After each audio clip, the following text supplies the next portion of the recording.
Hello everyone, কেমন আছেন সবাই? সবার ঈদ কেমন কাটলো কমেন্ট করে জানাবেন। আচ্ছা, আজকে আপনাদের সাথে শেয়ার করব আমার পছন্দের একটি লিপ কম্বো। সো আমার হাতে দেখতে পাচ্ছিলেন আপনারা একটা লিপস্টিক এবং একটি লিপ লাইনার আছে।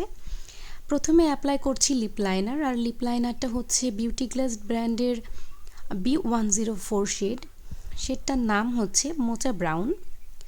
যেহেতু এটা একটা ব্রাউন শেড, কালারটা কিন্তু খুবই সুন্দর এবং নুড টাইপের একটা কালার। যে কোনো লিপস্টিকের আগে আপনারা অ্যাপ্লাই করতে পারবেন। আর আমি দেখেছি এই বিউটি গ্লেজ ব্র্যান্ডের লিপ লাইনারগুলো খুবই সফট আর ভেলভেটি একটা টেক্সচার। আপনারা ইউজ না করলে আসলে বুঝতে পারবেন না। অনেক সময় দেখা যায় লিপ লাইনার লিপসে ভালোভাবে বসতে চায় না এবং খুব হার্ড হয়, তবে এটা টেক্সচার কিন্তু একদমই সফট আর স্মুথ।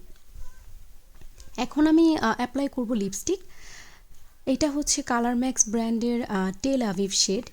এই শেডটা আমি আসলে একটা ভিডিও দেখে পারচেস করেছিলাম। স্কিনে বেয়ার ফেসে অ্যাপ্লাই করার ক্ষেত্রে আমি খুবই কনফিউজড ছিলাম যে শেডটা আসলে কেমন হবে। বেয়ার ফেসে অ্যাপ্লাই করলে আসলে কোনো ধরনের মেকআপের প্রয়োজন হবে কি না, বা ফাইনাল লুকটা নিয়ে আমি আসলে খুব কনফিউজড ছিলাম। তবে কালারটা এত সুন্দর যে আপনাদের সাথে না শেয়ার করে পারলাম না। আমি আজকে কোনো ধরনের মেকআপ করিনি, একদমই বেয়ার ফেসে এই শেডটা অ্যাপ্লাই করলাম। সো এটা আমার ফাইনাল লুক।